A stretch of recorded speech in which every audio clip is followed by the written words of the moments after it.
My friends left me out of their wedding, sent a last-minute invite to cover their tracks, and now they're making me look like the bad guy for not showing up. My friend Greg, 28 male, in my circle of friends met Shannon, 28 female, about 5 years ago and they immediately hit it off. Everybody instantly fell in love with Shannon because she's friendly and really fun to hang out with. They were everybody's favorite couple and really made our hangouts much more fun. We all knew they were perfect for each other. They both made our crew that much better. The engagement was expected but much welcome news. Our friend circle was buzzing about the inevitable wedding. Then the invitations went out. You know those save-the-date magnets that people send out? Well, it really sucked seeing them on everybody else's fridge when I visited friends knowing I didn't get one and wasn't invited. Feeling left out really sucks. But it gets worse. I completely understand how stressful wedding planning is and I believe nobody should feel that they have to invite people they don't want to their wedding. It's their day and their ceremony and they shouldn't have to have people there who they don't want there. I didn't cause a fuss or express to anyone that I was hurt that I felt excluded from the wedding and by extension, excluded from the group. I didn't want to be looked on in an even worse way that I feel I was apparently being looked at. But one friend actually stood up for me. When their wedding came up in conversation and people talked about booking flights and rooms, destination wedding in New York City, eventually I was asked if I booked yet. I said, me and my girlfriend, weren't invited. Nobody could believe it but I insisted that I wasn't upset because I know how situations like this can go. I didn't want to cause trouble because then the happy couple might resent me. Then I'd be the bad guy. I heard through other friends that my friend Tracy thought it was really messed up that I wasn't invited. She and I never spoke of how I wasn't invited to the wedding but she really felt a certain way about it. So a month before the destination wedding, I got a text from Greg basically saying sorry for forgetting to send an invite but that they would love to have us come to the wedding.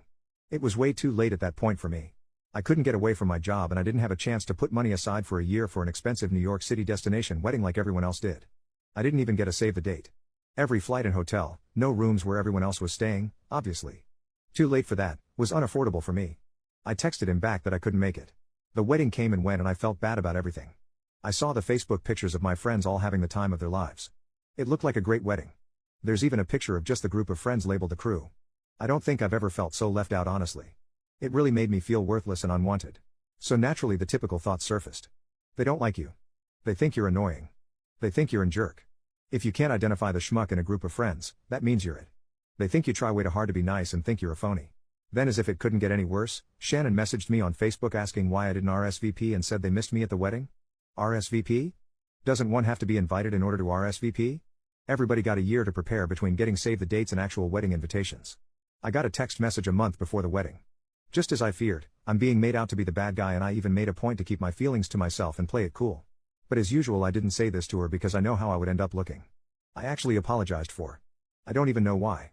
But I made a point to mention how I spoke with Greg about it. I also made sure to compliment the wedding pictures and say it looked like fun. I did everything I could in that conversation to make it easier on her and of course now I feel like a total schmuck. That was this past summer and I haven't seen them since. I feel like that's it for me in the group now. I see some of the friends in our group every now and then but everything feels different now. None of them even responded to my birthday party Facebook invite this month. I feel like things are being said behind the scenes and I feel completely out of the loop. It felt like a passive-aggressive message that maybe Greg and Shannon never actually liked me. My fiancée gets along great with Shannon and she's just confused. Seeing her confusion just makes my heart break even more because she's a sweetheart who's never offended anybody in her life. I wish I could break it to her that I'm just the guy in the group that Greg and Shannon think sucks but I don't know how and I feel like a complete loser who deserves this. I'll always appreciate Tracy for sticking up for me. She may never know how awesome it feels hearing about how she told everybody it was messed up that I was left out. I haven't even spoken to her about how the whole thing made me feel, or anybody for that matter. Reddit, you are the first to hear about it, because I didn't want it to appear like I am making a stink and become even more disliked. This whole thing just freaking sucks. I feel like I don't have friends anymore. And to make it worse, soon I'll have a wedding of my own and I'm afraid I won't have any friends there, except for Tracy of course. How am I supposed to handle who I invite so it doesn't seem like I'm leaving people out for petty revenge? How the heck do I navigate a toxic situation that I had no hand in creating? I still feel like I'm in the dark or could be overreacting. What the hell? Relevant comment, that totally sucks. I would be hurt too. Do you think maybe Greg was in charge of sending invites to his friends and forgot? Or it got lost in the mail? I had an invite get returned to me 1 month after I sent it, but thankfully I'd sent a save the date, and sent my invite super early so it ended up being fine, but if I hadn't one of my cousins might have incorrectly thought she was excluded. It sounds like Shannon, at least, thought you were sent an invite if she was upset you didn't RSVP.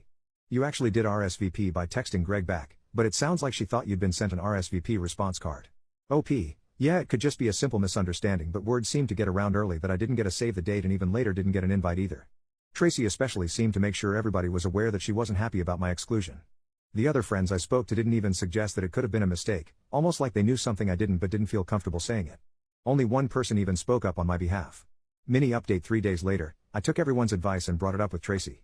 She just confirmed that Shannon was full of crap when she asked me why she didn't get my RSVP and wanted to absolve herself of guilt. I'm not sure if they forgot or if I just wasn't invited yet, but Tracy said we'd talk about it more tonight when she gets out of work. Final update: later that day, I spoke about it in depth with Tracy. It turns out Greg's best man, someone who was never in the gang but grew up with Greg, always hated me and Greg thinks I'm annoying.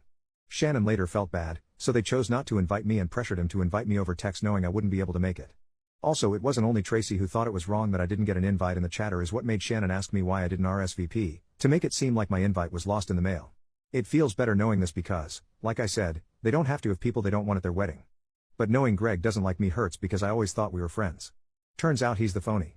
Unfortunately, everybody else, except for Tracy and a few others, like Greg more than me, so they kind of felt like they had to choose a side after Tracy brought up why I didn't get invited. Lots of people are feeling guilty about this, apparently. They still felt like they had to choose a side for whatever reason. Probably because most of them went to high school with Greg. Oh well. That's life. Thanks for the advice about being more assertive. Those of you polite about it were very helpful. Thanks. Relevant comments.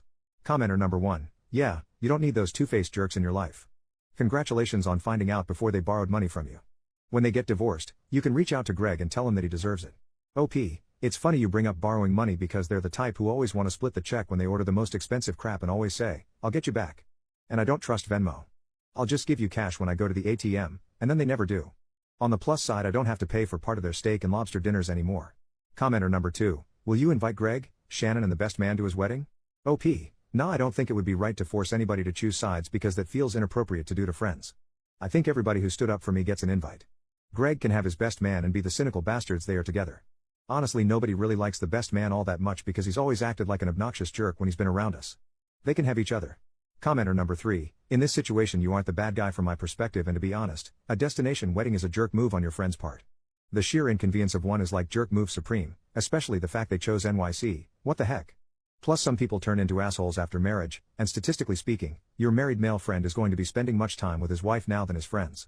In some ways marriage is like high school, you go to it with your friends for a little while, then you start to drift away from another by barely communicating. OP, Shannon is from up there and she wanted to be closer to her family.